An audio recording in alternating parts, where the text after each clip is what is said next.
सभी विद्यार्थियों को श्री कुंज वेरी शेरदास, सभी को राधे राधे। आज के सेशन में हम लोग नया चैप्टर जो है एक ये नया टॉपिक पढ़ते हैं, किरचॉफ का नियम तथा वैद्युत परिपथ। क्या पढ़ेंगे? किरचॉफ का नियम तथा वैद्युत परिपथ। अभी तक ये जो यूनिट चल रहा है उसका क्या नाम है? वैद्युत चालन, है ना। इस यूनिट का क्या नाम है? वैद्युत चालन। जो था वो पूरा हो गया है, धारा वैद्युत है ना। उसी कड़ी में आज हम लोग किरचॉफ का नियम, किरचॉफ का नियम का एक न्यूमेरिकल्स तो आता ही आता है पेपर में, ठीक है। इसके बाद में इसके रूल आते हैं। किरचॉफ ने जटिल परिपथों को हल करने के लिए एक संरचना, एक व्यवस्था की, उसे क्या बोलते हैं? किरचॉफ का नियम। ये दो नियम हुआ करते हैं, किरचॉफ का प्रथम नियम और एक द्वितीय नियम। एक होता है संधि का नियम, एक होता है पास का नियम। किसका नियम? और पास का नियम होता है, ठीक है। तो उसको पढ़ने से पहले हम लोग पढ़ेंगे वैद्युत सेल क्या होता है। सेल, देखो सेल कितने प्रकार के होते हैं ये बताओ? 3 प्रकार के। एक कपड़ों वाली सेल, एक कोशिका वाली सेल, एक विद्युत सेल। लेकिन हम लोग कौन सी पढ़ेंगे? वैद्युत सेल, ठीक है ना। सेल क्या होता है? सेल, वैद्युत सेल एक ऐसी युक्ति है जो रासायनिक ऊर्जा को वैद्युत ऊर्जा में परिवर्तित करती है। किसी परिपथ में आवेश के प्रवाह को निरंतर बनाकर रखती है, ठीक है ना। सेल, सेल अच्छा इस रखती है, कुछ लोग कह रहे हैं रखता है। कैसे जानेंगे कि रखती है कि रखता है? अच्छा और अच्छी, लाख टके की बात बता रहे हैं। अगर किसी चीज में जानना पुल्लिंग है कि स्त्रीलिंग है तो उसमें क्या लगाएंगे? अच्छा सेल की अच्छी सेल?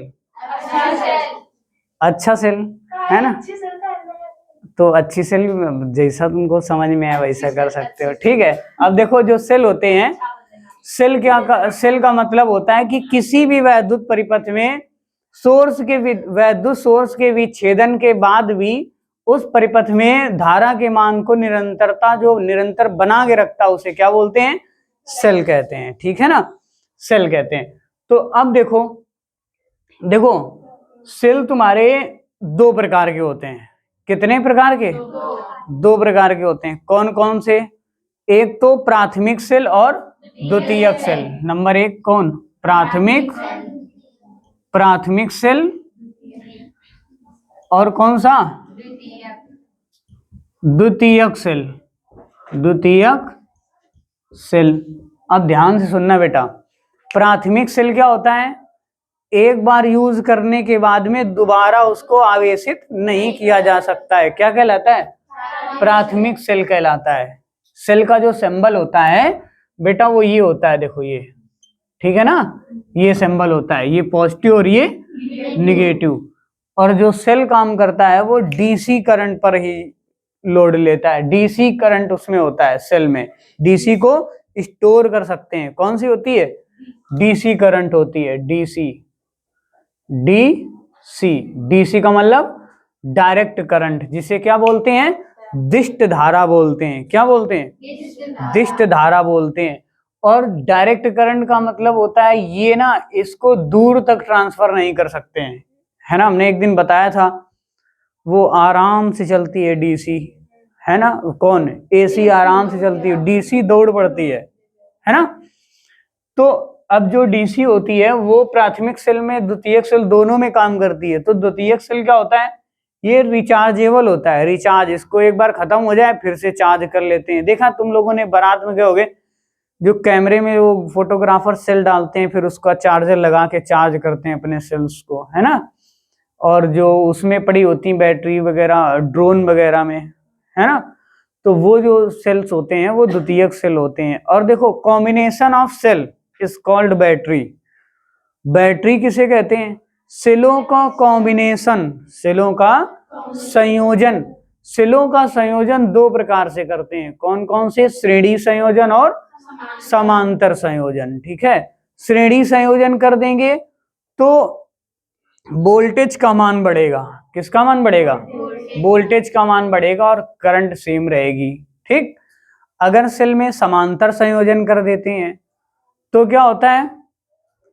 उसमें जो विभव होता है उसका मान क्या होगा, सेम रहेगा, और करंट इंक्रीज करेगी, बढ़ेगी। आ गई बात समझ में।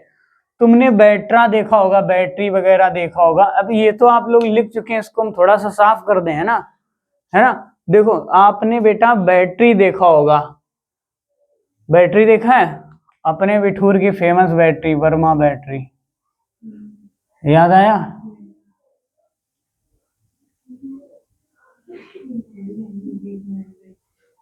ठीक है ना।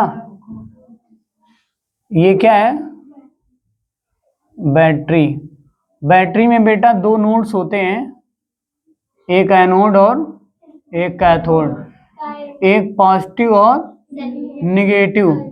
अब देखो एक ये ढक्कन लगा इसमें, एक ये लगा इसमें, तेजाब या पानी वगैरह डालते हैं, है ना।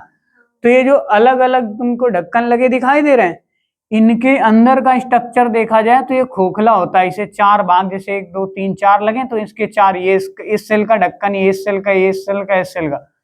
इस सेल में पानी डालने से सारे सेल के जो सारे जो ढक्कन है, इनमें सब में सेल्स में नहीं पानी पहुंचता, क्योंकि ये खंड वाई खंड बटे होते हैं। आगे ना समझ में। तो इनको अलग अलग इनसे पानी डालते हैं। ये क्या होता है, ये सेल के, ये सेल होते हैं, ये क्या होते हैं, सेल, और इनको समांतर क्रम में या श्रेणी क्रम में जोड़ा गया होता है। आगे बात समझ में। तो ये आगे चल के क्या बनाते हैं, एक बैटरी का निर्माण करते हैं, है ना। तुमने टार्च देखा अपने पापा की, जिससे गेहूं रखाए जाते हैं, एक के पीछे एक सेल डाले जाते हैं ना, 3 सेल डाले जाते हैं, 4 डाले जाते हैं, लंबी सी होती है। तो वो बैटरी, उसको बैटरी क्यों बोला जाता है, जबकि उसमें सेल बढ़ते हैं। देखो उनको क्रम से, श्रेणी क्रम से डाला जाता है। एक सेल का वैल्यू होता है 1 पॉइंट, हाँ, अब जो एक सेल का जो होता है वो वोल्टेज होता है 1.5 लगभग के। तो 1.5 ऐसे आप 3 अगर इसमें सेल डाल दिए तो कितना हो गया, ये 4.5 वोल्ट हो गया। आ गई ना बात समझ में। तो 4.5 वोल्ट पर एक टार्च का जो आगे वाला बल्ब होता है वो जलता रहता है ना। तो इसको क्या बोलते हैं, बैटरी बोलते हैं। ठीक है ना। सेल क्या होते हैं, दो प्रकार के सेल होते हैं, रिचार्जेबल और नॉन रिचार्जेबल। आगे बात समझ में ना। दो प्राथमिक सेल क्या होता है, जिनको यूज एंड थ्रो, यूज करो और फेंक दो। ठीक है। अब एक बात बताएं, तुम्हारे फोन में जो देखो, तुमने देखा होगा अपनी बैटरी पहले नोकिया की आती थी, और भी बैटरीज वगैरह आती, जैसे टेस्ला वगैरह, कार वगैरह आ गई हैं। तो इनमें भी देखो रिचार्जेबल बैटरी लगने लगी है। तो बैटरी में तुमने लिखा होगा लिथियम आयन, लिखा होता है ना, देखना तुम ध्यान से, कवर में उसके लिखा होता है लिथियम आयन बैटरी। सभी में, जो मोबाइल की बैटरी होती है वो उसमें भी होता है बेटा, है ना। गाड़ी की बैटरी तुम देखे नहीं होगे, तो जो चीजें नहीं देखी ना उस पे तुम छोड़ो, है ना। हम लोग मोबाइल की बैटरी वगैरह, छोटे फोन की बैटरी निकाल के देखना, उसमें लिखा होता है लिथियम आयन बैटरी। अब ध्यान से सुनना, तो लिथियम आयन एक सैमसंग कंपनी है, ठीक है ना, जिसका जो बहुत ही पुरानी है। ठीक है। ये कंपनी क्या है कि लिथियम आयंस बैटरी, इस जो सैमसंग फोन होते हैं इनकी बैटरी बहुत अच्छी चलती है। और जो लिथियम आयन बैटरी का ये लोग यूज करते हैं, उसकी जो एज होती है वो 5 से 6 साल होती है। आगे ना बात समझ में। तो लिथियम आयन देखा जाए, जो लिथियम है वो पर्यावरण की दृष्टि से उतना अच्छा नहीं है, और ना ही उसका इतना ज्यादा बैकअप है, ना ही वो इसमें स्टेबिलिटी इतनी ज्यादा। 3 से मोस्टली 5 से 6 साल बाद वो फूल जाती है, खराब हो जाती है। तो सैमसंग कंपनी ने क्या किया है, एक कंपनी के साथ में टाई अप किया है, अपना संबंध जोड़ा है, उससे हेल्प मांगी है कि उससे बोला कि तुम हमको चांदी लाके दो। चांदी क्यों, क्योंकि चांदी का जो विशिष्ट प्रतिरोध होता है वो कम होता है। चांदी का विशिष्ट प्रतिरोध कम होने से उसकी चालकता अधिक होती है। तो जब चांदी का यूज उस बैटरी में करेंगे, तो जो बैटरी जो होगी आपकी, उसकी वो एज हो जाएगी 20 प्लस, कम से कम 20 साल से ज्यादा एज की बैटरी वो चलेगी। इसी वजह से चांदी का मूल्य बढ़ रहा है आज प्रेजेंट टाइम में। आ गई बात समझ में। ये उसका सिस्टम।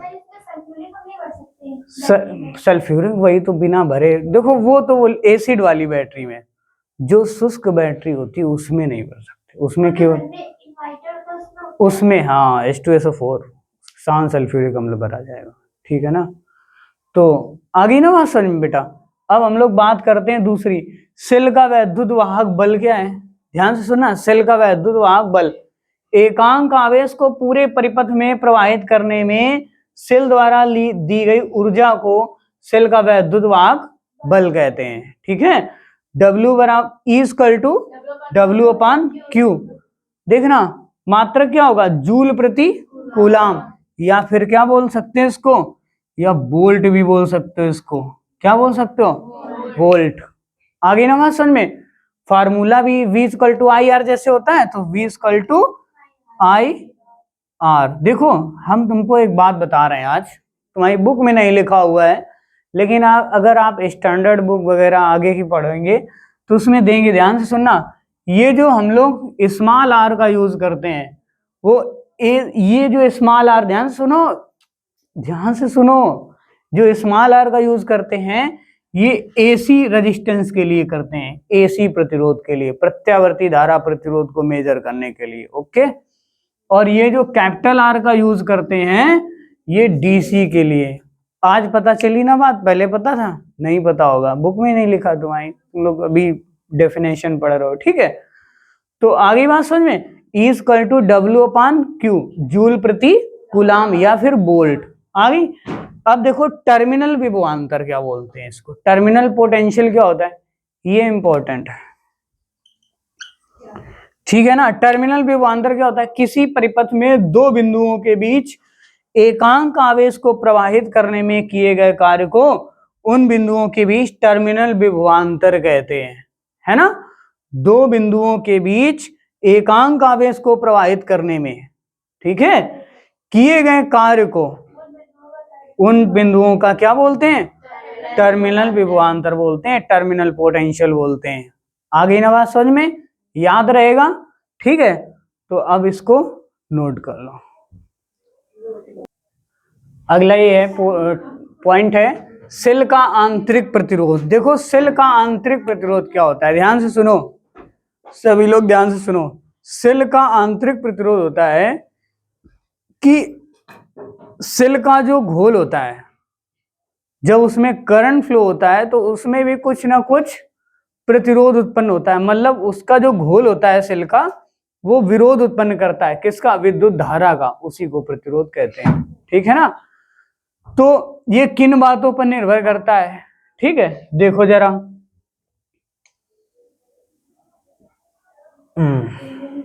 देखो सेल का घोल भी विद्युत धारा के मार्ग में विरोध उत्पन्न करता है, जिसे सेल का आंतरिक प्रतिरोध कहते हैं।